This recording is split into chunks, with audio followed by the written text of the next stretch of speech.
collection, di situ tempat kalian menyebutkan apa saja alat yang kalian pakai, lalu kemudian apa definisinya, ada berapa item di dalamnya, bagaimana kalian membuatnya, apakah kalian adaptasi, kalian modifikasi misalnya. Lalu kemudian item ini untuk data dari alat ini akan kalian pakai untuk menjawab pertanyaan yang mana dari research question kalian. Ini kalau kalian pisahkan ya antara tadi yang instrumen dengan yang dia procedure. Lalu dia tanya, Mem, jadi apa, Mem? Saya ulang-ulang. Kalau procedure, kamu memang melakukan itu. Memang memisahkan. Apa letaknya? Procedure of data collection. Tahu kan artinya prosedur? Berarti nih kalian sudah punya nih, saya sudah punya interviewnya. Kan tadi saya sebutkan bahwa instrumen saya adalah interview. Sekarang prosedur kalian melakukan interviewnya. Apa yang kalian lakukan? Maka disitulah saatnya kalian bahwa kalian menginterview berapa orang, setiap orang itu berapa menit, di mana kalian melakukan interviewnya. Lalu apakah interview dilakukan pakai bahasa Indonesia atau pakai bahasa Inggris? Kalau misalnya pakai bahasa Inggris tapi boleh dikombinasi dengan bahasa Indonesia. Atau bisa jadi saya memberikan pilihan kepada partisipannya apakah mereka mau pakai bahasa Indonesia, pakai bahasa Inggris. Lalu kemudian, apakah kalian lakukannya face to face? Kalau iya, di tempatnya di mana? Kalau misalnya kalian melakukan melalui WhatsApp, bagaimana metodenya? Apakah kalian pakai video call atau kalian misalnya kalian kasih rekaman suara, nanti dia jawab rekaman suara lagi. Lalu kemudian, apa yang kalian lakukan dengan interviewnya? Apakah kalian note taking atau kalian audio recorded atau kalian audio dan video recorded? Tapi kalian harus sebutkan bahwa kalian sudah mendapatkan persetujuan dari partisipannya. Lalu kemudian kalau kalian audio recorded, pakai apa kalian audio recordednya? Apakah kalian pakai HP? Nampak?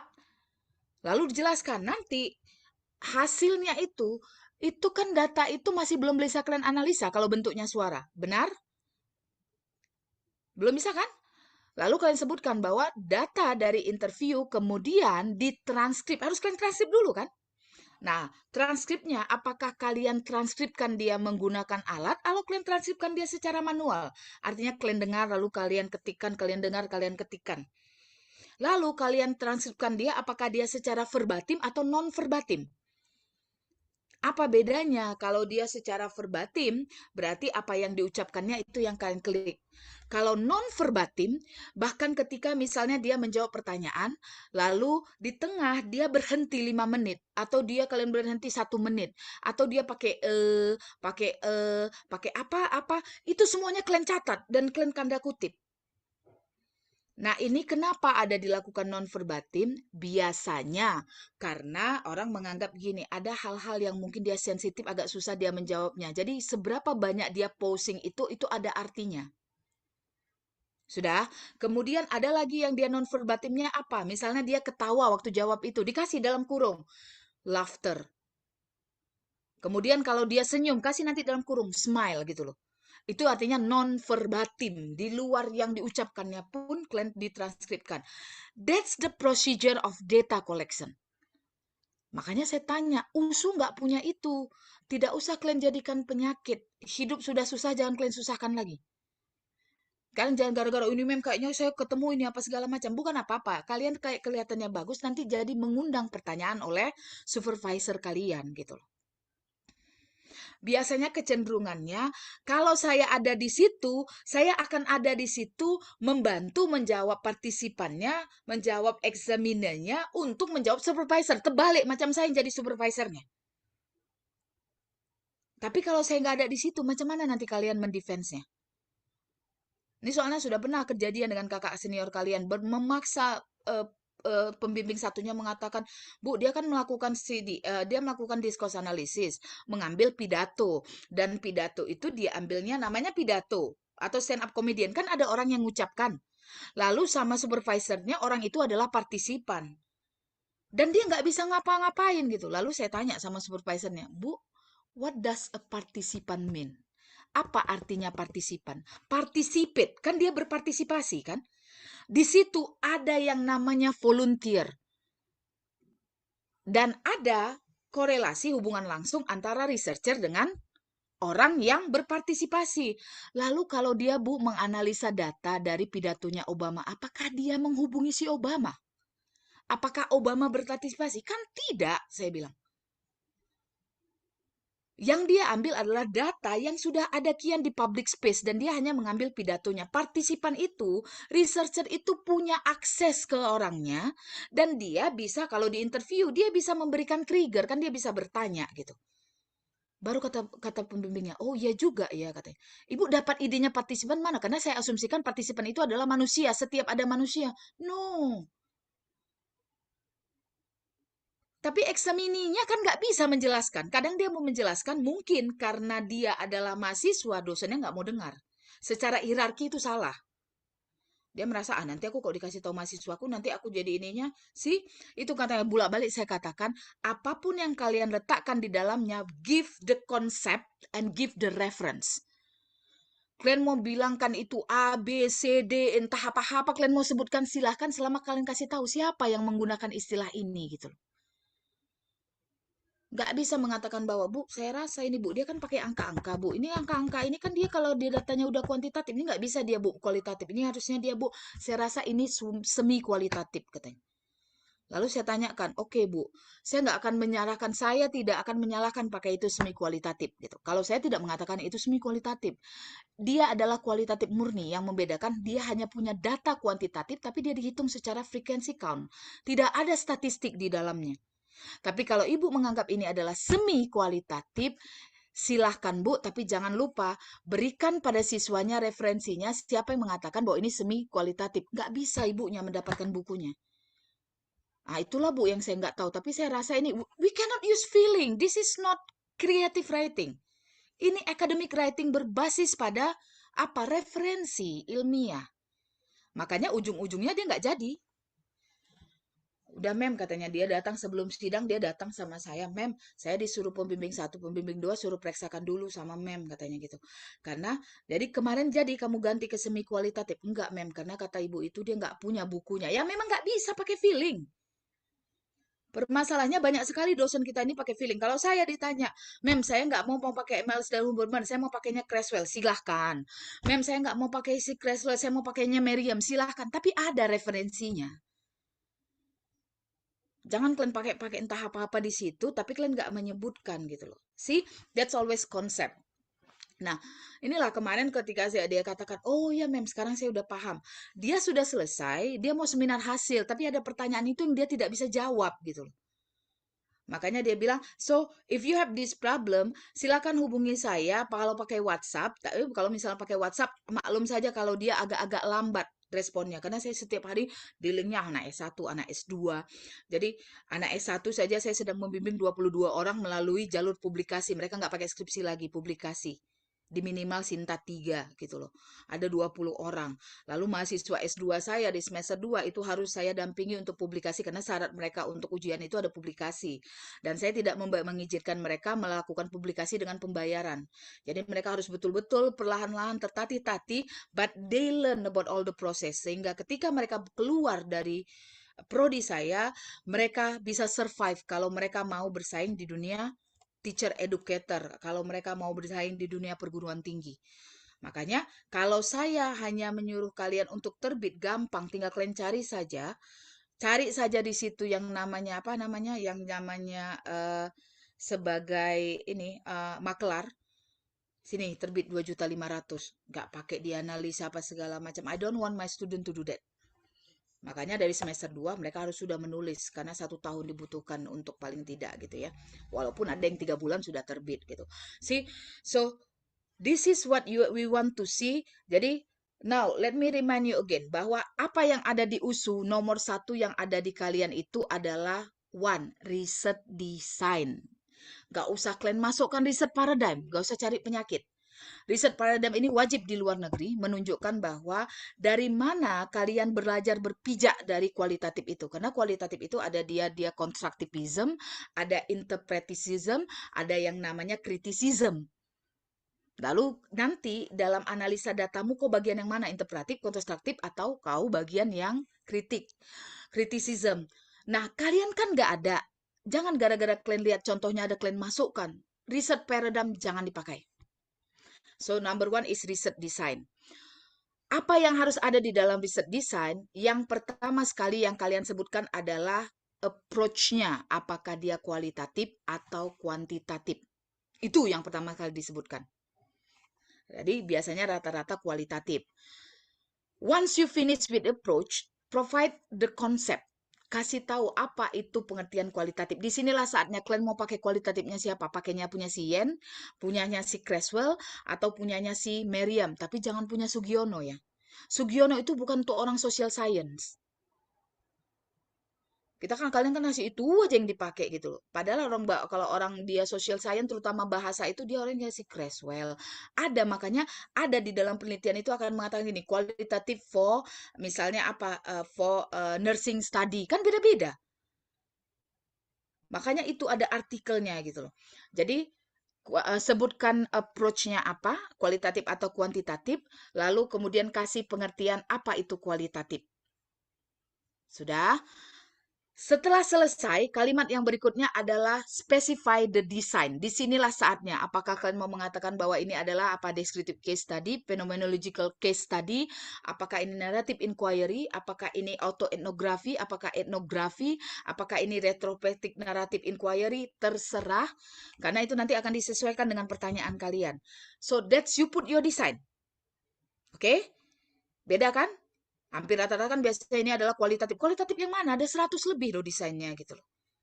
Apa tujuan kalian sekarang? Dia misalnya apa? Kualitatif. Kualitatif apa? Konten analis critical, discourse analysis itu kualitatif kan? Spesifiknya lagi critical discourse analysis gitu loh. Makanya jadi harus spesifik.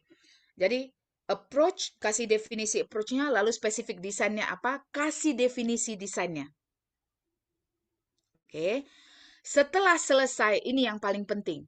Related to your study. Rasionalnya apa gitu loh. Maka kan tadi misalnya kalian kasih tahu bahwa yang namanya qualitative case study itu adalah untuk mengelaborasi pengalaman partisipan dalam suatu tertentu. Baru kemudian, makanya karena penelitian ini bertujuan, nah kaitkan lagi dengan yang kalian sebutkan di bab 1. Since the objective of the study is to apa kalian? Misalnya kalian memang dari awal mau identify, mau eksplorasi gitu ya. Lalu kalian katakan bahwa karena dia mau ini, makanya dianggaplah bahwa phenomenological case study ini yang paling pas untuk mengcapture. Nampak? Jadi harus kalian kaitkan dengan rasional penelitian, tujuan penelitian kalian gitu. Lalu nanti spesifik kalau dia case-case-nya apa? Misalnya case-nya adalah kalau saya adalah case-nya adalah mahasiswa bahasa Inggris yang dia mengambil kelas tambahan di luar kelas. Kalau kalian mau menganalisa tentang guru-guru yang ada yang bersekolah di sekolah internasional, maka kalian sebutkan. Case-nya adalah guru-guru yang dia mengajar di kelas internasional dengan bilingual misalnya. So, that's your design. Harus ada rasionalnya kenapa desain itu kalian pilih. Jangan kalian kasih 1,5 halaman, tapi kalian cakap-cakap di situ nggak kalian kaitkan dengan ininya. Desain itu paling banyak 0,5 halaman, udah paling banyak itu. For your research design. Oke, jelas? Nomor 1. Nah, kemudian yang kedua, kalian boleh pakai research context and partisipan. Boleh hanya partisipan saja. Lihat ya. Riset konteks so partisipan atau partisipan aja. Alasannya kenapa? Nanti riset konteksnya akan tercover. Kalau kuantitatif berarti kalian pakai population and sample. Bisa? Itu yang wajib ada. Nah, apa isi partisipannya? Ini harus kalian detail. Kualitatif ini kan tidak bisa digeneralisir. Dia hanya berlaku pada partisipan kalian. Yang pertama sekali yang kalian sebutkan adalah ada berapa orang yang kalian jadikan partisipan. That's number 1. Sudah. Kemudian tambahkan data-data yang dia terkait dengan penelitian kalian. Biasanya apa? Gendernya, berapa orang laki-laki, berapa orang perempuan. Sudah. Kalau misalnya dia guru, apakah dia guru baru atau guru lama? Kalau guru baru, biasanya yang dianggap novice teacher itu pengalaman ngajarnya di bawah 5 tahun. Gitu. Ada berapa orang jumlahnya? Sudah? Lalu kemudian kalian sebutkan bahwa di mana institusinya. tapi tidak boleh menyebutkan nama. Jadi kalau misalnya tadi yang kalian ambil itu misalnya adalah partisipan saya adalah 10 orang mahasiswa magister bahasa Inggris di salah satu perguruan tinggi negeri di Sumatera Utara. Habis. Oke, ethical consideration. Nampak? Lalu setelah kalian sebutkan itu, yang berikutnya adalah how do you recruit your participant? Inilah yang namanya sampling teknik. Bagaimana kalian mendapatkannya? Ini yang kemarin saya sebutkan kan. Biasanya kalau dia kualitatif hampir rata-rata itu adalah purposeful sampling atau purposeful teknik. Kalian memilih mereka, ada syarat-syarat yang mereka penuhi. Oke, purposeful. Lalu kalian kasih tahu, balik lagi, apa yang dimaksud dengan purposeful? Biasanya akan dikasih tahu bahwa yang namanya purposeful sampling itu kasih referensinya. Bahwa dia memiliki karakteristik tersendiri. Lalu setelah itu jelaskanlah karakteristik apa yang kalian pakai. Jadi kalau di fokus saya, penelitian disertasi saya mengatakan bahwa itu purposeful. Dan karakteristiknya mereka harus mahasiswa semester 6 di jurusan pendidikan bahasa Inggris atau dia English Department. Dan alasannya kenapa semester 6? Karena anak semester 6 itu sudah melewati yang namanya basic and intermediate writing class. Karena feedback yang mau saya lakukan itu tidak bisa diberikan kepada anak-anak yang masih baru belajar basic. So that's why I say purposeful. Nampak kan?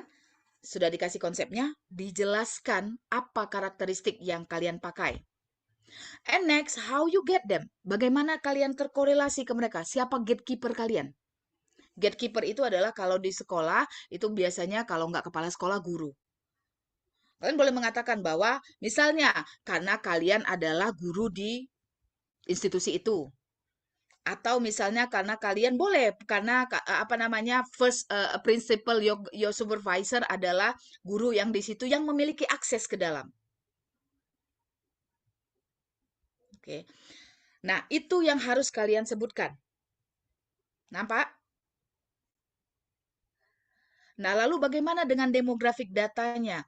Kalau demografik data itu adalah hal-hal yang bisa mempengaruhi terhadap data kalian.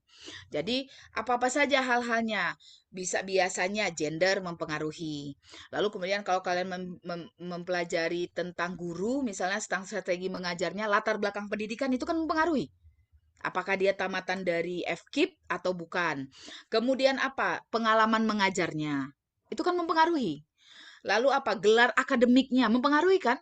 Sama-sama jurusan pendidikan bahasa Inggris, tapi yang satu S1 dengan yang satu lagi S2 kan mempengaruhi.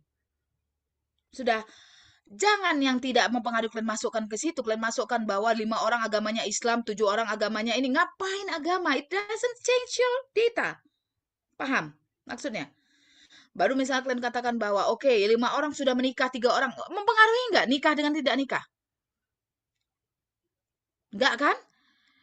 Yang sekian orang adalah ibu rumah tangga dengan 5 orang anak misalnya. Kan nggak mempengaruhi. Kecuali ada mahasiswa saya melakukan penelitian bagaimana mahasiswa pasca sarjana yang ibu rumah tangga yang sudah menikah menjalani kuliahnya. Jadi challenges sama strategis mereka menyelesaikan pendidikan di level postgraduate.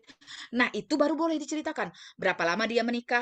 Apakah dia sebagai ibu rumah tangga murni atau dia jangan-jangan punya pekerjaan lain? Anaknya berapa?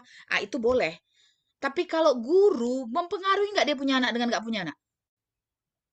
Kan enggak, kan? See, things that like that. Kalau itu sudah kalian dapat di pangkal, artinya gini, sebelum kalian mengumpulkan partisipan kalian, kalian ambil dulu potensinya gitu. Saya contohkan aja untuk penelitian saya hanya ambilnya akhirnya hanya punya 15 partisipan di awal. Tapi yang mendaftar mau jadi partisipan saya itu ada 100 orang lebih. Nah, ketika mereka mendaftar, saya kan sudah kasihkan demografik datanya.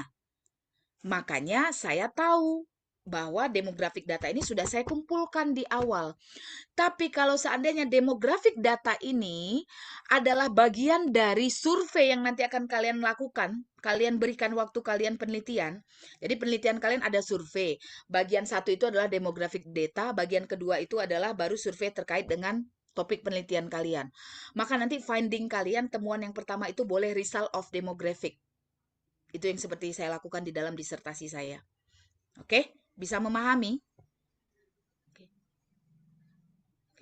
Do you record this? Yes, ma'am, we do. Yes, Oke, ma'am. ya kalau di record bisa kalian ulang-ulang. Kalau enggak nanti kalau saya kecepatan ngomong enggak kalian kasih tahu ya saya lanjut aja terus. Oke ya, so that's in your partisipan. Nah, kenapa tadi riset konteks tidak disebutkan? Karena di dalam partisipan tadi bisa kalian sebutkan apakah dia di kampus mana, secara spesifik kita cerita tentang ini ya, tentang lokasi ya. Jangan sebutkan namanya gitu. Oke, next. Apa yang harus ada lagi berikutnya di dalamnya? Data collection. Data collection. Sudah. Lalu kalau misalnya gini, oh mem, kalau mereka minta, itulah tadi, instrumen sama data procedure. Kalau dia minta, dipisahkan. Kalau tidak cukup data collection. Nah, data collection ini persamaannya dalam kuantitatif adalah instrument of data collection. Kualitatif, cukup sebutkan data collection. Nah, disinilah kalian akan menyebutkan apakah di dalam data kalian itu datanya hanya data kualitatif atau data kuantitatif. Kalian bisa mengatakan bahwa untuk penelitian ini saya akan mengumpulkan data kualitatif dan data kuantitatif. Kalau data kuantitatif kan bentuknya berupa angka. Kan gitu kan? Jadi misalnya kalian mau mengatakan gini, bahwa saya mau mencari gini, yang nanti jawabannya itu yes and no. Tapi ada berapa orang yang jawab yes, ada berapa orang yang jawab no. Kan nanti ujung-ujungnya jadi angka. Itu adalah data kuantitatif. Lalu kalian mengatakan bahwa saya akan mengumpulkan data kualitatif dan data kuantitatif dalam penelitian ini. Kalian sebutkan data kuantitatifnya itu nanti akan diambilkan dari mulailah instrumennya. Lalu kalian mengatakan bahwa saya menggunakan survei. Lalu kalian sebutkan balik apa itu definisi survei, kenapa survei itu dipakai. Lalu kalian kasih tahu survei kalian itu adalah survei apa. Lalu kalian katakan misalnya survei ini kalau misalnya kalian ambil yang sudah ada dipakai orang itu biasanya ada namanya itu survei itu. Misalnya apa? Survei untuk mencari tahu tingkat kecemasan itu kan ada. Ada lagi misalnya self efficacy, self agency, kemudian learning strategies itu biasanya sudah ada namanya diberikan oleh orang yang menciptakan survei itu. Kalau kalian mengambil punya orang. Tapi kalau tidak kalian ambil punya orang nggak ada namanya, kalian sebutkan saja bahwa saya menggunakan survei yang dipilih adopted atau adapted. Adopted punya orang kalian ambil bulat-bulat tidak ada kalian modifikasi. Adapted kalian ambil lalu kalian twist bagiannya supaya sesuai dengan konteks kalian. Bisa paham? Adaptasinya itu bisa berupa apa? Bisa berupa pengurangan item, bisa berupa penambahan item, bisa berupa apa? Penggantian kalian modifikasi kata-katanya gitu loh. Oke? Itu adalah adapted. Oke? Kalian kasih tahu dari penelitian siapa dan kasih referensinya gitu loh. Apakah dia hanya dari satu penelitian? Enggak, boleh dari 2-3 penelitian yang kalian gabungkan. Oke, kalian sebutkan ada berapa itemnya. Kalian katakan bahwa terdiri dari 15 item yang dibagi menjadi 2 bagian, yaitu open-ended, close-ended, dan open-ended. Yang close-ended itu kalian sebutkan berapa item dan dia akan menjawab pertanyaan yang mana. Lalu kemudian yang open-ended kalian sebutkan ada berapa dan apa pertanyaannya, apa data yang akan dia ambil dari sini gitu loh.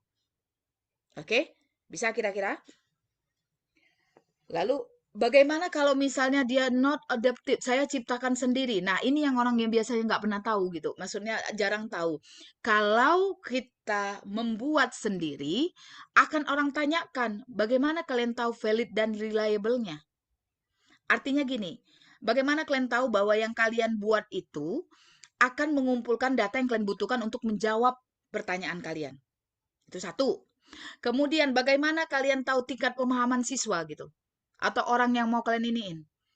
Kalian buat pertanyaan gitu kan, kira-kira dia paham atau tidak. Nah, untuk itu kalian harus menyebutkan bahwa kalian melakukan apa? Pilot. Kalian melakukan pilot dulu. Pilot itu apa? Kalian teskan dulu survei itu ke orang yang bukan partisipan kalian. Ingat ya, ke orang-orang yang bukan partisipan kalian tapi memiliki karakteristik yang sama. Paham?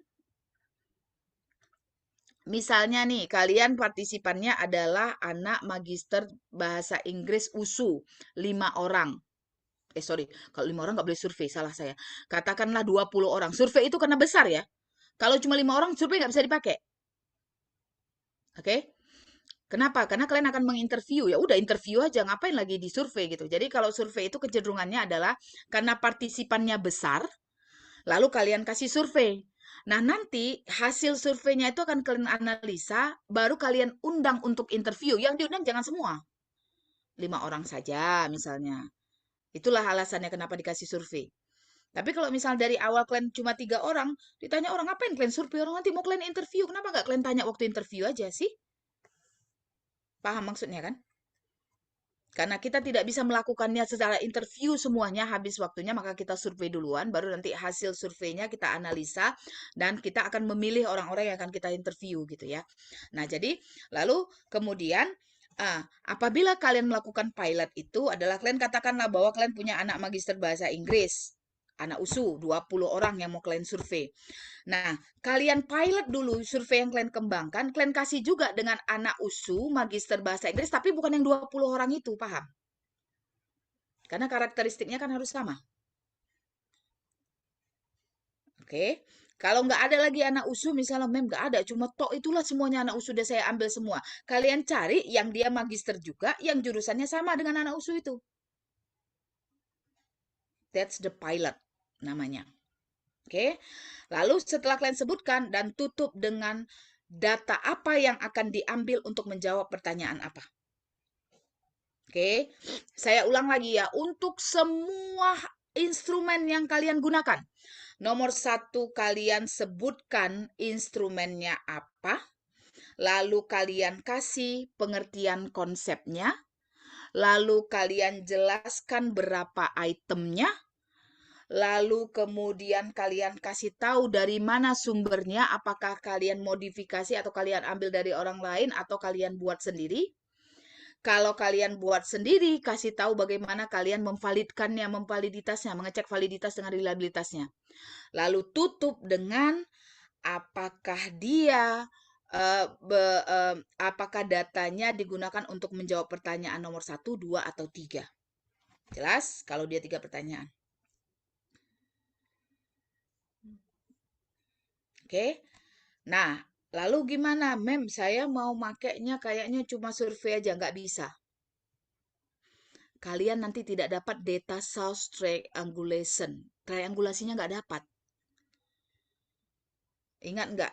Nanti misalnya, mem ini saya survei keluar ini gitu kan. Ini temuannya karena dari survei. Jangan-jangan temuan itu keluar karena alatnya survei. Misalnya di survei itu memang kalian udah sebutkan pilihannya adalah misalnya saya merasa pelajaran jadi lebih mudah dengan menggunakan alat ini. Setuju, sangat setuju, tidak sangat setuju. Dia kan udah dikasih tahu bahwa itu membuat dia mudah.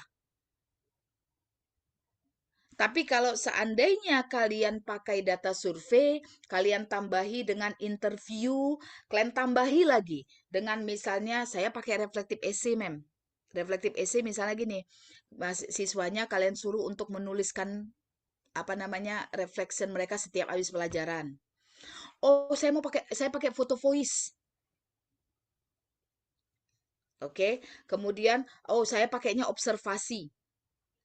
Tambahannya. Oh, saya pakainya artefak. Artefak itu apa? Itu adalah berkas-berkas yang dipakai.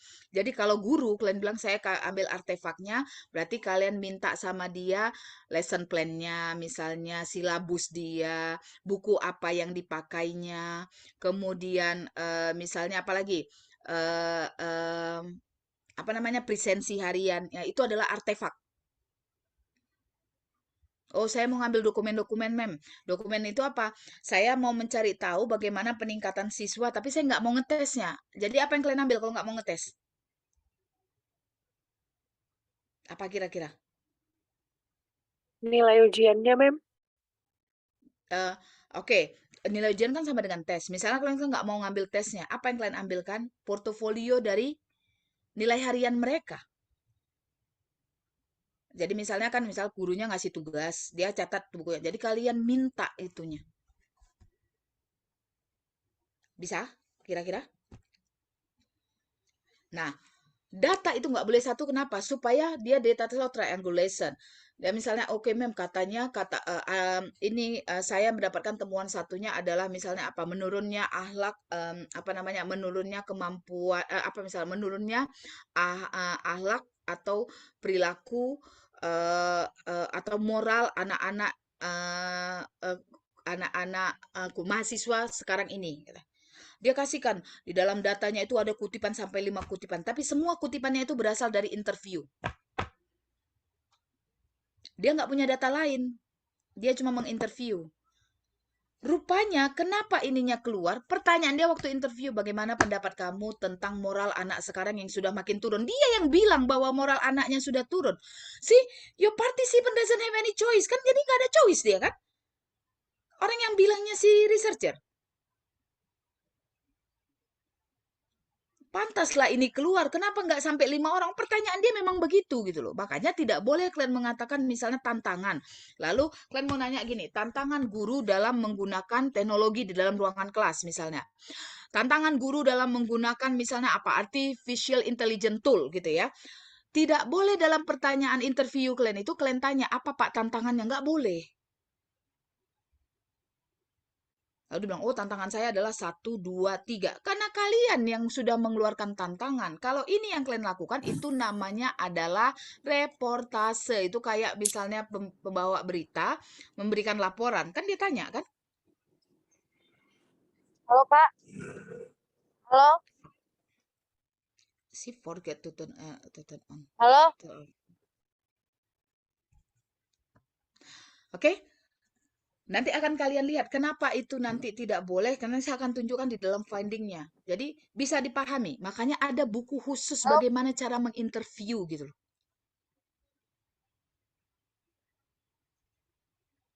Oke, sampai di sini ada pertanyaan? Iya, Mem, saya punya beberapa pertanyaan, Mem. Untuk yang Oke.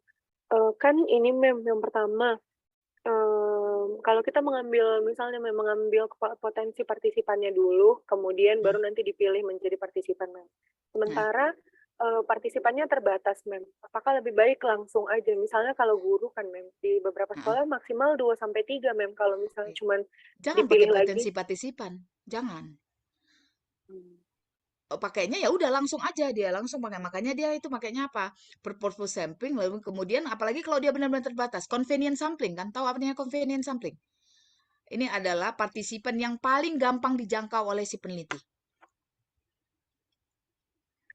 Nah, kalau saya, kenapa saya pakai potensial partisipan? Karena saya tahu saya mengajar kelasnya itu ada 5 kelas. Mahasiswanya satu kelas itu ada 30 orang. Gitu loh. Dan untuk mencarikan yang terbaik gitu. Dia volunteer, saya tanyakan siapa yang mau, semuanya mau ikut gitu. Gitu ya. Karena kan syaratnya ada ethical clearance ya. Kalau misalnya kampus-kampus di luar negeri itu ada ethical clearance, jadi harus berbasis partisipasi gitu loh. Jadi kalau misalnya mereka tertarik, saya kasih silakan ambil tanda tangan bahwa dia tertarik. Nah, nggak mungkin saya ambil segitu banyaknya. Macam mana semua menganalisanya? Disitulah saya pilih-pilih, saya sesuaikan. Saya butuh mereka-mereka yang berasal dari menggunakan bahasa ibu yang berbeda-beda. Jadi ada yang orang di rumahnya pakai bahasa Indonesia, ada yang pakai bahasa Jawa, bahasa pertamanya ada bahasa Pak-Pak, ada yang bahasa Mandailing gitu-gitu. Dari situ saya ambilnya. Lalu kemudian saya lihat lagi, saya harus mencari bahwa nggak boleh semuanya yang mengatakan bahwa dia merasa bahwa kemampuan dia di atas rata-rata atau misal rata-rata. Jadi harus ada yang dia merasa bahwa kemampuan dia. Jadi di dalam dalam ketika saya ngambil itu ada pertanyaan ini, uh, please rate your writing skill gitu loh. Jadi ada yang mengatakan bahwa dia sangat jelek, kemudian dia bilang bahwa dia jelek, biasa dia sedang gitu. Dan seperti biasa orang Indonesia nggak ada yang ngaku dia udah bagus gitu. Maka saya akan mengambil antara sangat jelek, jelek, dan sedang. Ini harus ada gitu. Nah, tapi kenapa? Karena dari awal saya tahu saya punya 100 lebih besar. Misal kayak kalian tadi ya, misalnya kalian mau ngambil, misalnya penelitian kalian mau menggunakan partisipan yang partisipannya itu adalah em, apa namanya orang yang pernah mengalami atau pernah berkonsultasi dengan psikolog. Mana mau orang membuka ini biasanya kan masih dianggapnya aib gitu. Kalian butuh convenience sampling atau kalian butuhnya snowball sampling. Artinya setelah dapat kalian satu orang, kalian minta orang itu bisa nggak kamu tunjukkan lagi. Atau kemudian apa? Kalian butuh gatekeeper. Ada kawan kalian yang psikolog, lalu kalian tanya, Tapi ini biasanya sangat-sangat sensitif kan, antara apa namanya, informasi antara dokter sama pasien itu kan nggak boleh buka. Jadi nggak harus diikutin ya. Kalau kalian merasa yakin aja banyak, terus kalian mau milihnya. Kalau enggak ya apa yang ada aja. Oke, ada apa lagi pertanyaannya? Iya, Mem. Terkait gatekeep, Mem. Kalau dulu saya S1-nya kan, Mem, di bawah rekomendasi dari pembimbing, Mem. Berarti itu semua harus dibuka juga, Mem, datanya. Dari mana kenal sama gurunya, dari mana dapat jalan sama sekolahnya, itu harus dibuka juga, Mem, datanya. Not necessarily. Nah ini kan kata tadi saya bilang gitu ya. Jadi misalnya gini, apa namanya, karena gurunya kawan saya atau saya pernah ngajar di sekolah ini gitu ya. Itu udah cukup.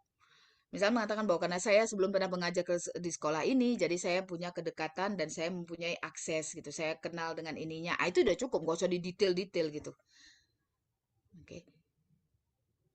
Ada lagi kira-kira? Satu lagi, Mem.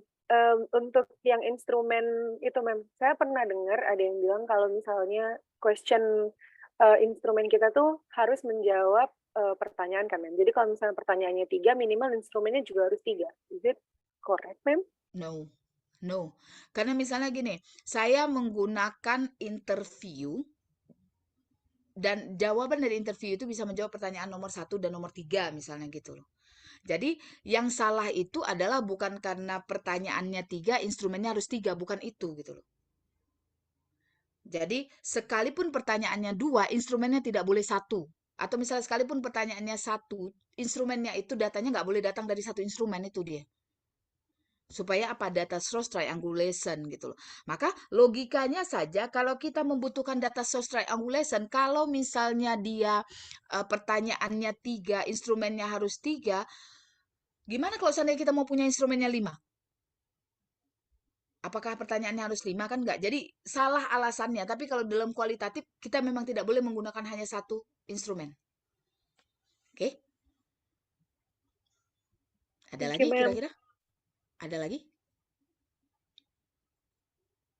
Enggak ada? Sudah oke? Oke. Berarti tadi udah ya, riset design, partisipan, riset konten partisipan, atau data and data source. Oh, saya lupa. Tadi udah saya bilang belum, data and data source itu. Nah, ini kalau kalian melakukannya adalah discourse analysis yang pakai textbook, yang kalian mau menganalisa pidato. Siapa mau kalian bikin partisipannya? Maka kalian menyebutkan datanya. Datanya apakah data kualitatif? Kalau data kualitatif itu berupa apa? Kalian menyebutkan berupa misalnya apa? Kata-kata yang dikeluarkan atau kalimat atau pidato. Itu namanya data. Data source-nya dari mana? Dari mana kalian ambil? Misalnya adalah saya ambil misalnya dari artikel, misalnya surat kabar ini mulai dari tahun segini sampai segini. Di bagian ininya gitu loh. Kasih reasonnya, kenapa kalian membatasinya di situ? Lalu kalau misalnya, oh ya saya stand up comedian, saya ngambil yang khusus, dia mungkin ada dalam setiap minggu dia mau upload ke YouTube gitu ya. Tapi yang saya ambil itu adalah dari periode segini sampai segini. Atau yang saya ambil adalah ketika topik-topiknya adalah tentang ini gitu loh. That's your data and data source. Oke, ketika dia discourse analysis. Maka kalau discourse analysis kalian tidak punya yang namanya instrumen, tidak ada instrumen ya. Apa yang mau diinstrumenkan? Kan discourse analysis. Yang ada apa? Tadi the corpus data sama riset konteks. Jadi kalian mau menganalisa, saya mau menganalisa tentang novel. Novelnya ini berlatar belakang Iran. Jadi kalian harus menjelaskan riset konteks bagaimana kultur di Iran. Jangan kalian tidak jelaskan. Orang nggak tahu. Misalnya gini, di dalam novel itu digambarkan bahwa si perempuan itu apa namanya menyetir mobil gitu ya. Kemudian suka pakai celana jeans. Lalu kalian tidak jelaskan riset konteksnya. Orang Indonesia apa hebatnya? Dia mau mengatakan bahwa ini adalah tentang apa? Pergerakan emansipasi perempuan. Lalu tanya orang apa pula hebatnya pakai nyetir mobil dengan pakai celana jeans gitu misalnya. Ternyata riset konteksnya adalah bukan sekarang ya, dulu Arab Saudi perempuan kan tidak boleh di Arab Saudi menyetir. Kalau sekarang sudah katanya. Kalau tidak kalian jelaskan riset konteksnya, macam mana orang paham nanti terhadap analisa kalian gitu. Sama stand up comedian, kalian mau melakukan stand up comedian, yang kalian lakukan adalah stand up comediannya adalah orang Amerika Serikat. Kalian harus jelaskan riset konteksnya. Ini yang terjadi kemarin. Dia mau mengatakan, dia membahas stand up comedian tentang apa? Tentang dark humor, particularly relatednya tentang apa? Tentang Muslim. Terutama setelah apa? Setelah kejadian yang World Trade Center. Kemudian dia cerita tentang imigrasi. Tak ada riset konteksnya. Saya tanya sama dia, kamu tahu siapa yang jadi ini? Kamu tahu siapa yang jadi stand up comedian-nya ini? Nggak tahu. Macam mana nanti kamu mau menjelaskan? Jadi stand up comedian itu adalah seseorang yang berasal dari Texas. Dan dia adalah seorang Republikan. Dan pada masa itu, yang dia ambil videonya itu adalah masa-masa ketika si Trump sedang jadi presiden. Dan Texas itu adalah lumbung terbesar bagi para pendukung si Trump. Makanya kamu harus paham kenapa dia membahas tentang imigran. Ini tidak terjadi di mana? Tidak terjadi di state saya, New Mexico itu nggak ada.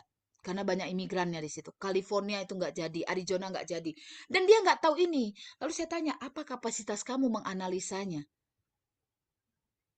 Masa dia mau stand up comedian tentang agama Islam, dia jadi di situ ada menyindir tentang agama Islam, tentang teroris gitu ya, dan teroris itu pakai agama Islam. Dia pakai kacamata orang Indonesia, ya habis jadinya.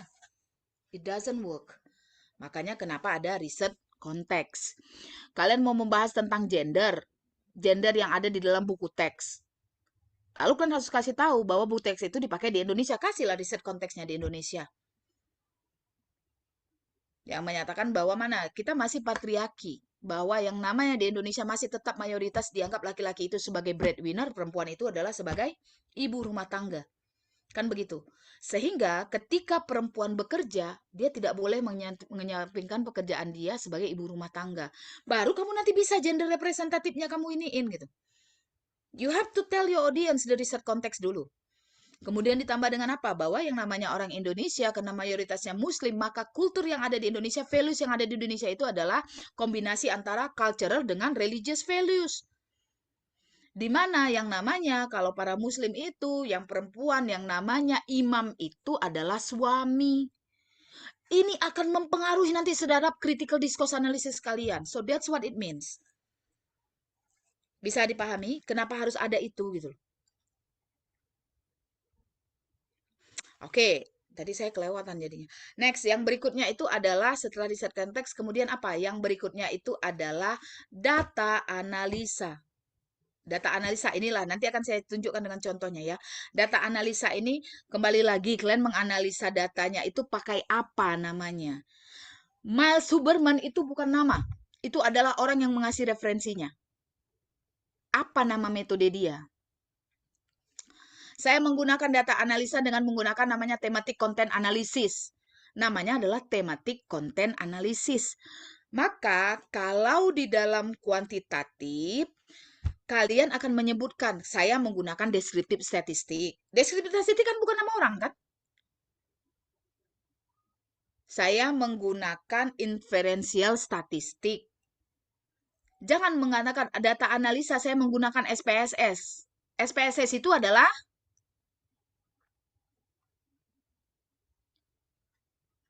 SPSS apa? Aplikasi. Aplikasinya. Maka kalau di kualitatif ada namanya NVivo, ada namanya Dedus. Kan enggak itu kan, kalian enggak mengatakan bahwa saya menganalisa data ini dengan menggunakan SPSS. Enggak. Saya menggunakannya apa? Deskriptif statistik, inferential statistik, homogeneity test, kemudian normality test.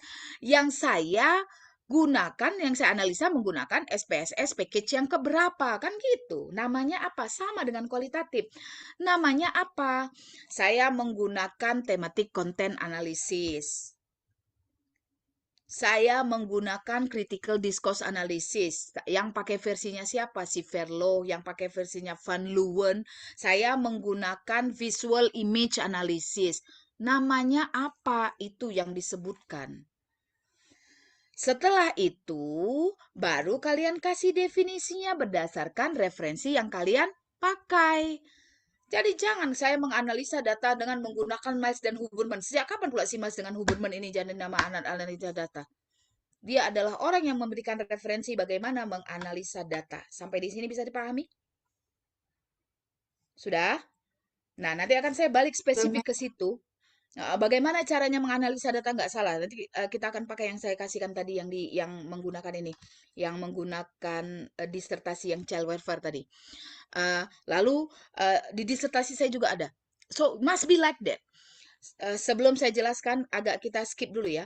Masuk yang paling bawah itu adalah trustworthiness. Ini adalah validity and reliability kalau di kuantitatif. Trustworthiness itu adalah menunjukkan bagaimana kalian melakukan semua prosesnya ini mengikuti prosedur ilmiah. Kalau dulu kan orang suka bilang, bukan dulu sampai sekarang pun enak kali ya kualitatif itu gak penelitian kata orang. Tinggal omongan orang dimasukkan. Itulah karena dia nggak ngerti kualitatif. Padahal berat kalau dia tahu. Nomor satu adalah membuktikan bahwa satu, triangulation. Apa yang di-triangulate? Datanya harus di-triangulate. Bahwa data itu tidak boleh bersumber dari satu. Kalau dia bersumber dari satu, yang kita takutkan data itu keluar karena alatnya, bukan karena apa. Ada yang ada data di lapangan. Tapi coba kalau datanya 3, dan 3-3 ini ada di dalamnya. Berarti kan betul, memang itu yang ada di lapangan. Bukan karena alat yang dipakai. Makanya saya bilang tadi, kalau misalnya satu data itu, kalian pakai 3 alat. Tapi data itu hanya keluar di alat nomor 1, buang data itu nggak bisa dipakai. That's your data reduction. Paham? Kemudian apalagi misalnya, kalian dapat data, misalnya ada di 3-3-nya, bagus. Ada 2 di antara 3, itu bisa dipakai. Yang nggak boleh itu kalau dia cuma keluar 1. Itu namanya apa? Data source triangulation. Apalagi data analysis triangulation. Maka kalau tadi kan kita source-nya, sumbernya. Lalu kemudian apanya? Ada lagi tadi kan kalau misalnya kalian memakai alatnya, tadi kan ada juga kan validity-nya untuk menunjukkan bahwa surveinya itu valid atau tidak menghitung. Itu kan tadi sudah. Kemudian apa lagi? Data analysis triangulation. Gimana kalian tahu bahwa analisa kalian itu nggak salah? Ingat, ini kan subjektif. Ini tidak dipertanyakan di kuantitatif. Kenapa? Karena dia udah pakai alat, angka-angka, udah dianggap bahwa diasumsikan ini. Lalu kalau dia kualitatif, itu kan kalian terjemahkan sendiri. Siapa yang memastikan bahwa terjemahan kalian tidak salah? It's very subjective. Satu data bisa berarti A bagi saya, bisa berarti B bagi orang lain. Kan gitu. Sama dia dengan kalau misalnya gini, kalau saya bandingkan, kalian ada tes apa namanya? Tes reading, tes grammar, tes writing, dan tes speaking. Kalau reading dengan grammar, itu biasanya tidak perlu writer. Nggak perlu kan? Karena ada kunci jawaban, ada kunci jawabannya. Tapi speaking dengan writing, antara si A dengan si B itu bisa beda penilaiannya. Nggak usah kan antara si A dengan si B. Si A, ketika dia memeriksa writing itu, dia di pagi hari moodnya sedang bahagia gitu ya. Bagus nilai anaknya dikasihnya. Udah siang, udah banyak kali kerjaannya, mana dia marah-marah lagi apa segala macam. Diperiksanya, itu pasti anak itu kasihan itu. Kenapa? Moodnya mempengaruhi. Sama dia ketika menganalisanya, saya dapat kabar bahagia gitu ya. Misalnya, oh ya menang ini apa segala macam. Itu akan mempengaruhi. Belum lagi kalau dia tahu misalnya ini muridnya gitu ya. Tahu dia, makanya kenapa ada namanya anonymity, ada namanya apa namanya pseudonym. Gak boleh si researcher ketika menganalisa data tahu itu jawaban siapa. Kalau misalnya kayak guru gitu ya. Dia ketika mengambil kertas dia sudah tahu di kepala dia sudah ada ideologinya, sudah ada background informasi di kepalanya. Kalau anaknya baik, apalagi dia bersih, sopan, ganteng, cantik, itu yang nilainya nggak bagus pun agak diangkat. Tapi ingat dia yang satu, tukang buat ribut, kerjanya cabut. Mungkin jawaban dia bagus, tapi di kepala dia udah jelek kian. See, that's what it means, how people know that you are following this. Makanya ada namanya data analysis triangulation. Bagaimana cara melakukannya? Kalian sebagai researcher, kalian menganalisa data. Lalu ada peer debrief, ada orang lain yang dia punya kapasitas. Jangan orang lainnya itu kawan kalian yang nggak tahu tentang bidang ininya gitu. Dia akan menganalisa sendiri. Hasil analisanya baru kalian didiskusikan, dicocokkan. Kan itu yang dilakukan dengan inter-rater reliability. Writing TOEFL, speaking TOEFL itu tidak boleh diperiksa oleh satu orang. Dia harus ada rater 1, ada rater 2, lalu nanti nilainya digabungkan baru dibagi 2. Dengan catatan bahwa nilai rater 1 dengan nilai rater 2 itu tidak jomplang. Kalau rater 1 ngasih nilai 90, rater 2 ngasih nilai 60, ada yang salah, harus dicari rater yang ketiga. Nggak beda tadi 90 ditambahkan dengan 60 itu nggak boleh. Terlalu jauh. Maka dicarilah rater yang ketiga. Kalau rater yang ketiga mengeluarkan nilai 65, berarti yang diambil adalah 60 dengan 65. Kalau rater yang kedua itu, yang ketiga itu memberikan nilai 80, maka yang diambil adalah nilai 90 dengan 80. Ini juga yang berlaku dengan jurnal. Apabila itu kan kalau misalnya katanya double blind peer review, itu kan reviewernya 2. Yang satu mengatakan accept with revision, yang satu mengatakan reject. Itu nggak akan mereka reject. Mereka akan cari reviewer yang ketiga. Reviewer ketiga mengatakan reject, berarti di reject. Reviewer yang ketiga mengatakan major revision, berarti yang diambil adalah yang major revision. That's the same thing with this. Pakai apa namanya? Peer debrief. Lalu kemudian apalagi yang misalnya, apalagi yang bisa kalian lakukan? Member check. What is member check? Kalian menginterview orang. Lalu untuk memastikan interpretasi kalian terhadap interview itu adalah benar, siapa yang paling tahu omongan seseorang?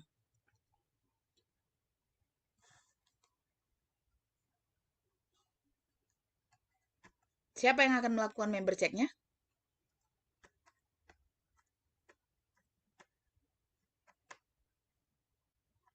Anybody? Orang itu sendiri ya, Mem? Ya, harus orangnya sendiri kan? Makanya kalau kalian melakukan member check, apa yang kalian lakukan? Kalian transkripnya tadi, kalian kembalikan ke orangnya, interpretasi kalian itu kalian kasihkan sama dia. Dan bilang bahwa kan kemarin ngomongnya seperti ini gitu ya. Lalu saya simpulkan jadi begini, itu tidak yang kamu maksud. Kalau dia bilang iya, berarti kan benar interpretasi kita kan? So that's other way to do it, dengan melakukan member check. So that's your trustworthiness. Itulah trustworthiness yang harus dimasukkan. So research design, participant, research content and participant, or data and data source, data collection or instrument of data collection, or tadi yang research context yang berbeda, atau misalnya the Corpus data.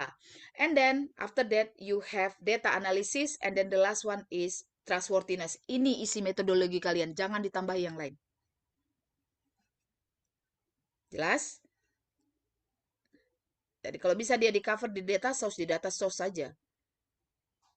Kalian mengatakan bahwa interview, jangan lagi dibikin prosedur. Kalian kasih tahu aja interview itu apa, pengertian interview, bagaimana, apakah dia semi-structure atau structure, pertanyaannya apa. Kalau kalian katakan bahwa pertanyaannya itu nanti udah disusun kian, berarti diletakkan di appendix. Tapi kalau misalnya kalian bilang bahwa pertanyaannya ini akan disusun berdasarkan terhadap respon partisipan terhadap open-ended survey. Berarti kan nggak bisa ditunjukkan di appendix ketika kalian melakukan proposal. Lalu kemudian kalian akan katakan bahwa interview itu akan dilakukan selama berapa lama per partisipan, di mana kalian akan melakukan interviewnya, pakai bahasa apa kalian melakukan interviewnya, lalu kemudian apakah interviewnya itu nanti kalian pseudonimkan, kalian audio recordedkan, atau kalian audio dengan video recordedkan. Nah, itu semuanya ada di dalam data collection. Makanya kalian nggak perlu lagi punya procedure of data collection. Kalau itu sudah kalian jelaskan per detail. Oke? Sampai di sini, ada pertanyaan? Ada? Aman?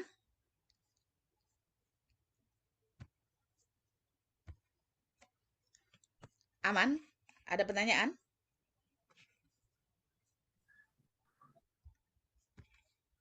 Aman, Mem. Oke. Mem, Ya. bukan pertanyaan terkait ini. Saya sudah paham, Mem. Cuma saya ingin bertanya, Mem. Kira-kira kalaupun ini setelah habis mid semester, kami masih boleh ngejumpain, Mem, terkait untuk proposal kami, terkait untuk tesis kami, Mem, kira-kira. Yeah, that's what I said. yang tadi kan di awal sudah saya sampaikan, kalau misal nanti setelah kita nggak ada kelas reguler lagi Iya, kan gitu kan. iya benar Maka mem. kalian butuhannya adalah case by case. Masing-masing kalian akan membutuhkan beda-beda kasusnya. Makanya you Iya, can either contact me through WhatsApp. Cuma kalau kalian merasa pertanyaannya cuma satu dua yang bisa saya jawab dengan voice note WhatsApp, ya udah melalui WhatsApp gitu. oke. Tapi kalau kalian merasa, mem nggak bisa mem, saya harus jumpa, baru nanti di schedule kan kalian harus datang ke kampus Iya. saya. Oke? Baik mem, makasih ya mem. Oke. Now let's see. Kenapa saya menggunakan ini? Ini yang saya suka dari salah satu ini, bahwa dia benar-benar ini dia data analisanya. Perhatikan ya. Karena ini sudah dilalui, makanya dia dalam simple voice. Lihat dia bilang, macam mana dia menganalisa datanya? Data diorganisasi secara systematically dan kemudian dianalisa. Sorry, my battery.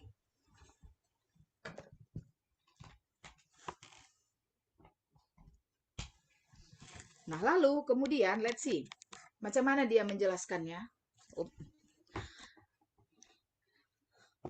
Dia bilang bahwa due to the number of anticipated participant, karena jumlahnya banyak, dia katakan tidak menggunakan systematic software untuk menyimpan datanya. Jadi dia nggak pakai NVivo, nggak pakai Dedus. Saya pribadi juga, saya punya Dedus, tapi saya nggak tahu karena diberikan ya. Kalau tidak itu harus dibayar subscription-nya. Tapi saya lebih suka membaca data itu secara manual gitu. Jadi it's up to you. Kalau kalian mau pakai Dedus atau pakai software silakan gitu ya. Lalu dia bilang, kata dia, I transcribe data by hand. Ditranskripsikannya datanya itu secara manual. Kan ada yang misalnya apalagi sekarang dengan artificial intelligence yang misalnya bahkan ketika dosen ngomong pun kalian tinggal buka Microsoft-nya nanti dia ngetik sendiri kan gitu kan. Nah, dia merasa bahwa dia lebih nyaman dengan melakukannya manual. Kalau didengarkan lalu dia ketik, dengarkan dia ketik gitu loh. Lalu kemudian apa gitu? Dia bilang di sini, setelahnya untuk memastikan membawa datanya, transkrip datanya itu adalah akurat berdasarkan yang dia terima. Karena namanya mesin, itu pasti bisa bersalahan kedengaran. That's why he doesn't want it. Lalu kemudian dikatakannya bahwa macam mana cara dia? Dia mengatakan bahwa saya mereview dulu catatan dan audio recording dari interview. Jadi waktu interview dia pakai catatan, dia juga merekam. Dua-dua dilakukannya. Untuk apa? Untuk mencari ide terhadap polanya nanti bagaimana. Dia mulai coding ini di sini namanya. Lalu kemudian apa? Saya bandingkan audio recording interview dengan catatan yang saya ambil untuk memastikan bahwa dua-duanya konsisten. Lalu dia bilang, sebelum saya menganalisa data, ini dia belum masuk analisa data. Astagfirullahaladzim. What page sih tadi? Halaman berapa tadi? Coba. Mudah-mudahan benar.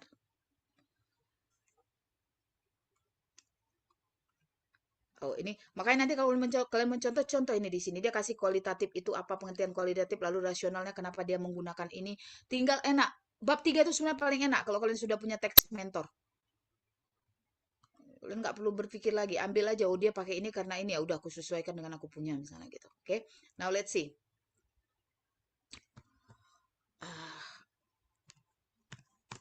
Dia tadi adalah nih di sini ya. Ternyata saya nggak bisa pakai. Nah, lalu dia bilang apa? Ini yang harusnya ada di data kalian, bukan Miles dan Huberman, entah apa-apa yang kalian sebutkan, tapi nggak dikasih step by step-nya. Lalu dia bilangnya apa? Dia kasihkan di sini bahwa tadi, nih ya, udah dia bilang bahwa sebelum saya menganalisa data, kemudian apa? Saya bagi-bagi dulu setiap pertanyaan interview menjadi ke dalam dokumen yang berbeda. Dia menginterview 5 orang. Dan setiap 5 orang ini dikasihkannya 10 pertanyaan. Lalu dia bilang, pertanyaan pertama, semua responnya ditaruhkannya dalam satu dokumen. Untuk respon terhadap pertanyaan kedua, satu dokumen. Itu yang dia bilang. Lalu kemudian, ini cara dia menjaga ethical consideration-nya. Bahwa respon set yang saya terima, itu kemudian dilabel dengan participant number. Jadi participant 1 P1, participant 2 P2. Kemudian dia bilang, yang saya assign ke dalam setiap partisipan sebelum interview proses. Ini adalah ethical consideration. Menghilangkan nama asli siapa yang dia wawancara. Kemudian apa? Ini yang saya sebutkan, thematic content analysis. Ini yang mau kalian sebutkan. Setelah itu, kalau saya thematic content analysis, saya pakainya punya si Creswell. Dia pakainya punya siapa? Dia menggunakannya punya si Faiz Moradi turunan dengan si Bondas. Lalu dia bilang apa? Dia kasih kan, thematic content analysis ini adalah proses, dikasihnya dulu konsepnya apa. Setelah dia kasih konsepnya apa, baru dia mulai. Apa yang dilakukan? Dimulai dengan mengcoding. Maksudnya apa codingnya? Codingnya itu adalah dia bilang, dia menggunakan open coding, Excel coding, selective and selective coding melalui data analisa proses. Ada 3 coding yang dia pakai. Open coding, Excel coding, sama selective coding. Saya dalam disertasi saya menggunakan structural coding sama Excel coding. Oke. Nah, apa pemahamannya? Dia bilang open coding itu artinya apa? Mengambil kategori yang simple, konsep yang simple dari dataset untuk kemudian nanti dipakai untuk menentukan kategori. Jadi misalnya gini, kalian melihat di dalam dataset itu banyak sekali yang mengatakan, Wina mengatakan gini bahwa menulis susah, saya perlu berpikir keras, saya tidak suka menulis. Itu kan artinya hampir sama semua. Clean code lah itu dengan warna yang sama.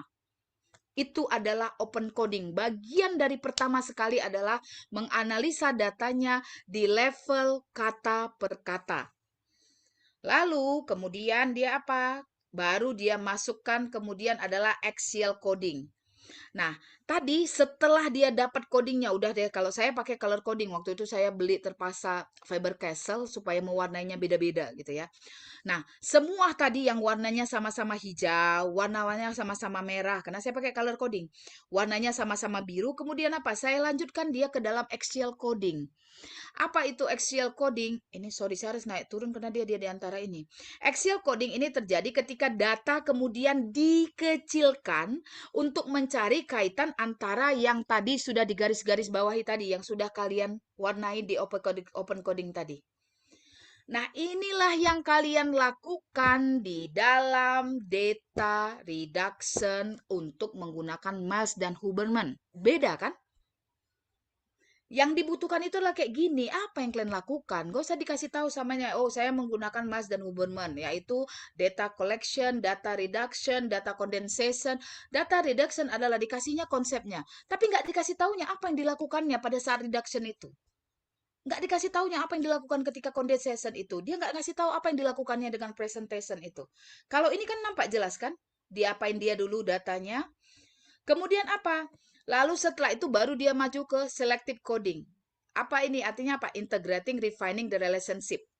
Maka yang saya lakukan adalah saya menggunakan open coding, Excel coding. Ketika di level selective coding saya sudah punya subkategori dan kategori. Itu bagian ujung nanti. Barulah dapat temuannya tematik. Tematik inilah nanti yang jadinya 3. Itulah temuan kalian. Lalu dia misal apa? Dikasih detailnya. Untuk menentukan kata-kata apa aja sih yang bolak-balik keluar gitu loh. Words precious. Kalau kalian pakai software, dia akan otomatis dikeluarkan apa yang paling banyak diucapkan oleh ininya, oleh partisipannya.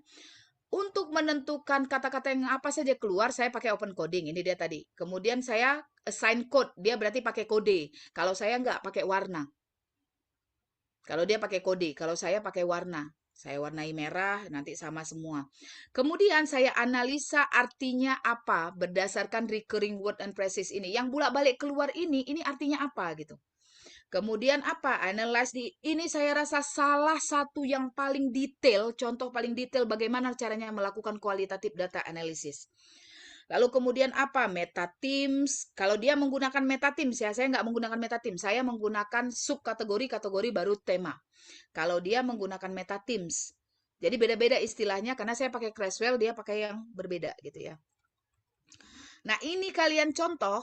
I just want to show you ini yang harusnya ada di dalam data kalian analisa data. Beda kan? Nih, step 1 ini loh yang saya lakukan. Baru kemudian step 2 ini yang saya lakukan. Ini yang dibutuhkan. Dan hampir tidak pernah ada di dalam tesis maupun disertasi yang ada di Indonesia. Bisa memahami maksud saya sekarang? Ini yang bolak-balik saya mengatakan bahwa saya menggunakan proses memasak Indomie seperti yang disarankan, 3 stages yang disarankan oleh si Joni misalnya. Joni mengatakan bahwa cara memasak Indomie itu harus terdiri dari 3 stages. Stages pertama itu adalah persiapan, stages kedua adalah eksekusi, stages ketiga adalah plating atau bagian dari penyajian. Nah, lalu dikasihnya terjemahan. Persiapan adalah ini. Lalu kemudian di bawahnya yang namanya eksekusi adalah ini. Lalu kemudian di bawahnya dikasih taunya lagi bahwa yang namanya penyajian adalah ini. Tapi nggak dikasih taunya apa yang dilakukannya. Itu yang sering terjadi. Padahal yang dibutuhkan itu adalah saya menggunakan metode A yang terdiri dari 3 stage seperti yang disarankan si ini. Lalu metode stage 1 itu artinya adalah ini. Yang saya lakukan adalah di bagian persiapan saya mengambil Indomie, lalu kemudian saya buka pakai gunting, lalu saya keluarkan isinya, saya pisahkan dengan bumbunya. Bumbu kemudian saya gunting dan saya letakkan di piring yang kosong. Sementara pada saat bersamaan air saya didihkan. Nampak bedanya kan? That's the second one, itu yang dibutuhkan. Supaya orang tahu kalian ngapain yang kalian kerjain gitu loh. Coba kalian cari punya kawan kakak kelas kalian atau yang sebelum di atasnya apa yang mereka tulis di dalamnya. Makanya saya pening kepala saya begitu waktu menguji CDA, dia pakai Mas Suburban. Saya garuk kepala, kamu mau ngapain pakai Mas Suburban? Nggak tahu dia ngapain gitu. Ini yang mau dicari, ini yang mau dijelaskan gitu. Apa yang saya lakukan dengan disertasi saya? Saya melakukan disertasi saya begini. Nah, sama juga gitu. Artinya apa? Bahwa saya harus menunjukkan apa yang saya lakukan supaya pembimbing saya tahu bahwa saya berada di jalur yang benar. Kalau enggak, entah apa-apa nanti yang saya tulis di situ gitu. Rupanya salah saya menganalisanya. Nih yang saya lakukan. Kemudian apa yang saya lakukan? Nih, ini triangulation tadi ya. Nah, saya kasih tahu gitu bahwa pre-coding saya lakukan apa, significant weight tadi yang sudah ada tadi dalam kemudian apa, kemudian saya coding pakai warna. Lalu kemudian hasil yang saya warnai tadi itu saya masukkan kemari di sini. Ini datanya. Lalu kemudian ini yang dikode. Baru ini saya bilang saya punyanya adalah kategori. Saya nggak punya meta teams. Saya pakai kategori. Saya sebutkan, saya masukkan dia ke dalam sheet ini. Ketika dia frequency count, saya masukkan dia di dalam sheet ini. Lihat. Inductive content analysis. Yang apa? Ini saya menggunakan si Terel kan, saya bilang kan. Lalu kemudian apa yang saya pakai? Bahwa saya menggunakan apa? Menggunakan to. Jadi nggak saya bilang saya menggunakan Miles dan Huberman. Miles Huberman mengatakan nggak begitu. Yang saya tunjukkan adalah ini yang saya lakukan. Saya pakai salah, attribute coding. Saya pakai attribute coding sama structural coding di atas. Nah, pening kalian mikir, nah kami nggak tahu, memang ini aja kami baru dengar pertama kali kayak gini. Macam mana mungkin? Bayangkan aja orang yang kuliah kalau di Amerika Serikat itu yang namanya kelas riset penelitian itu minimal 3, kalau kualitatif aja ya, minimal itu adalah 2 semester diambil dan setiap 1 semesternya itu dia 3 jam per mata kuliahnya. 3 SKS. Sementara kita cuma punya riset metodologi di mana di situ kualitatif, di situ kuantitatif, disitulah dijejalkan di kepala kalian semuanya. Untunglah masih kalian rekam. Kalau nggak kalian rekam, nggak tahu saya lagi nanti macam mana kalian memahami ini. Banyak kali ini segala macam. Saya kasih sama kalian jalur ekspresnya gampangnya. Kalian cari teks mentornya, tinggal kalian copy aja macam mana dia buatnya gitu. Habis. See, that's how to do it. Tapi saya tidak mau lagi melihat di angkatan kalian yang saya ajarkan pakai Miles dan Huberman. Bukan Miles dan Huberman yang saya permasalahkan. Adalah penjelasan kalian terhadap Miles dan Huberman itu yang bikin saya sakit kepala. Saya melakukan data condensation. Data condensation adalah ini. Di mana nanti datanya saya ginikan. Habis, stop. Apa? Satunya apa, duanya apa, tiganya apa. That's what you need to explain. Oke, almost time. Habis. Bisa kira-kira riset metodologinya sudah jelas? Aman? Introduction udah, riset metodologi udah. Ada pertanyaan?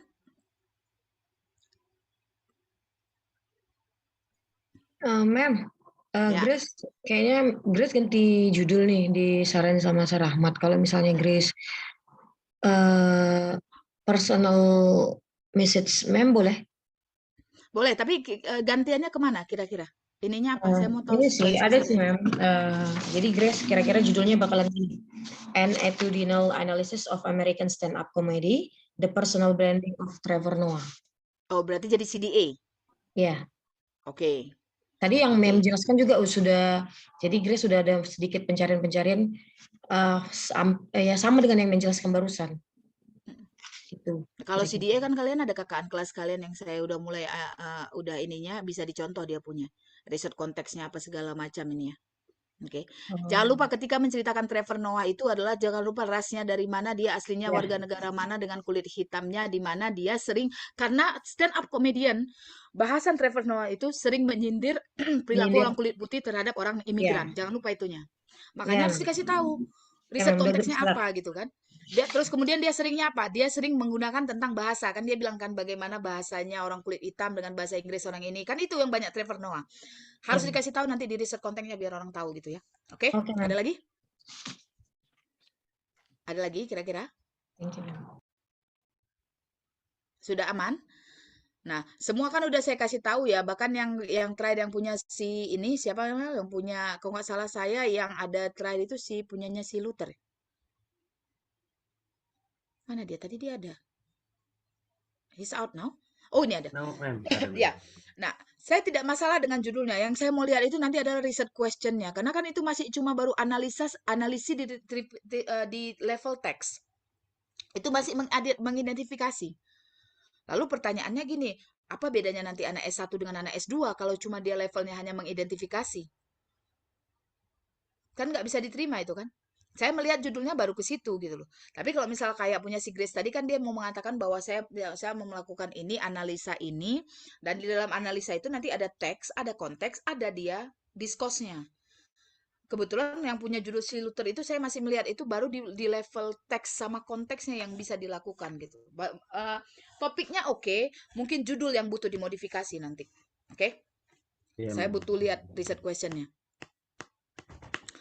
Ada lagi pertanyaan? Mem, izin Mem. Ya. Yang punya saya Mem kita benahi melalui via chat aja atau dibahas di Enggak, sini Mem? tunggu. Yang punya kamu, saya nggak masalah dengan topiknya. Yang saya bilang dimodifikasi itu nanti biasanya tunggu supervisornya ngasih modifikasi apa. Kalau saya nggak ada permasalahan dengan judul. Saya di dalam disertasi saya membahas apa pengaruh kultur terhadap cara orang memberikan feedback, terhadap cara orang menerima feedback. Kemudian di dalamnya jenis-jenis feedback yang dipakaikan. Kemudian ada apa namanya bagaimana mereka bisa berubah dari lower order thinking skill ke higher order thinking skill melalui John Proximal of Development. Judul saya cuma adalah student perception of written written feedback as student perception in English as a second language writing. Itu tidak ada masalah di luar negeri. Baik Mem. Takutnya di Berarti dalam Mem, negeri gini. iya, berarti Mem sudah ACC ya Mem? Kalau itu saya nggak ada masalah, itunya sudah oke. Paling nanti Pak Supervisor yang bilang, ini kan nanti nggak kelihatan kamu membahas apa. Misalnya kamu membahas tentang apa sih tipe komunikasinya, apa strategi yang dipakai dalam berkomunikasi misalnya gitu. Atau misalnya kamu mau cari apa, kamu mau mencari misalnya diferensinya gitu ya. Atau misalnya kamu mencari, jadi itunya mungkin supervisor kamu akan menyuruh bahwa, oh ya, ini kayaknya harus dispesifikkan. Tapi kalau itunya udah oke. Topik bahasanya Baik udah Mem, oke. terima kasih banyak Mem. Oke? Ada lagi? Ada lagi? Sudah? Sudah. Kembali lagi yang saya ingatkan adalah bahwa kalau kalian ngasih judul, pastikan bahwa dia dibungkus di konteks apa? Di konteks bahasa Inggris. Itunya yang penting. Pokoknya kayak mana kalian menyenggol-nyenggolnya biar kena bahasa Inggrisnya. Makanya stand up comedian. Boleh nggak stand up comediannya gitu? Nah, kalau stand up comedian tapi stand up comedian yang kalian lakukan terhadap orang Indonesia nggak boleh. Mem, saya mau menganalisa textbook, Bang. Apa namanya, komen-komen Facebook. Komen Facebook apa? Orang Indonesia. Boleh, boleh. Kalau komennya ditulis dalam bahasa Inggris. Kan banyak tuh, perhatikanlah. Banyak itu misalnya kayak misal di Instagram, kan ada itu Instagram yang dituliskan oleh Instagram tingkat dunia gitu ya. Yang di dalamnya nanti bisa kelihatan kok ke orang Indonesia. Kan dia pakai bahasa Indonesia, kan pakai bahasa Inggris dia di dalamnya. Nah, itu kalian ambil. Kalau dia pakai Instagram, komen di Instagram, tapi komennya dalam bahasa Indonesia, itu yang nanti ditanya sama prodinya, apa kaitannya dengan bahasa Inggris, katanya kayak begitu nanti. Bungkus ya dalam konteks bahasa Inggris, oke? Oke, ada lagi? Nggak ada? Sudah semuanya? Oke, so we will meet again next week. We have left two meetings left. Tinggal 2 pertemuan lagi ya. 2 pertemuan, jadi memang saya fokusnya lebih kepada teori untuk pemahaman kalian segala macamnya, untuk perkembangannya nanti penulisannya apa segala macam. Kalian yang pasti adalah first ke supervisor kalian itu harus. Karena kalian kan bukan persetujuan saya. Nanti yang menandatangani kan supervisor kalian. Ketika nanti kalian bentrok, ketika nanti kalian nggak tahu, mem ini apa kayak mana gitu. Misalnya ini apa ke supervisor saya nggak tahu ini apa segala macam, then you can consult with me. Oke? Jangan dibilang, Pak, ini Pak kata Mem Rahma, baru tanya, siapa pula Mem Rahma itu? Udahlah dosen tak tetap, udah bukan dosen di sini, dia pula yang ngatur-ngatur katanya. See, don't use that. Pakai referensi. Pak, saya bacanya dari referensi ini, saya dapatnya dari sini. Pak, saya ada teks mentor ini saya ambilkan dari sini gitu loh. Selalu pakai itu. Misalnya dibilang dia, oh ini nggak bisa ini dilakukan, ini bukan bidangnya. Pak, saya ngambil teks mentornya ini di jurnal ini, Pak. Jurnal misalnya Maxtisol, dan Maxtisol ini scope jurnalnya tentang pembelajaran bahasa Inggris. Harus begitu, anak mahasiswa itu.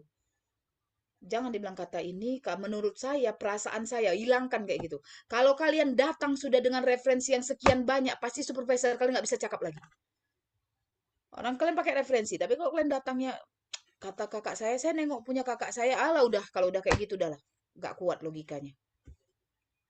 Okay, then Yuri, don't forget to take the screenshot and thank you for your attention. I will see you again next week and keep writing. I do hope that you do success in your particularly those in third semester, yang semester 3 ini yang dikejar-kejar waktu. Kalau semester 2, waktu kalian panjang. Tapi ingatlah, waktu panjang itu tergantung perspektif kalian. Waktu kalian panjang, nantilah 2 minggu lagi. Nantilah 3 minggu lagi. Nggak siap-siap nanti, tengoklah. Tapi kalau kalian konsisten aja kalian setiap minggu pokoknya minimal saya harus siap 1 halaman. Itu insya Allah akan terkejar. Make your time frame, okay? And thank you for your attention. I will see you again next week insya Allah. At the same time, nggak ada perubahan kan? Kalau untuk jadwal bulan puasa tidak ada perubahan jam waktu belajar. Nggak ada, Okay. Mem.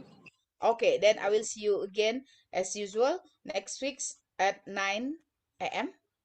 And thank you and happy weekend for me, early happy weekend for me. Assalamualaikum warahmatullahi wabarakatuh. Waalaikumsalam. Okay, Thank you, Amelie. ma'am. Okay. Thank you, ma'am.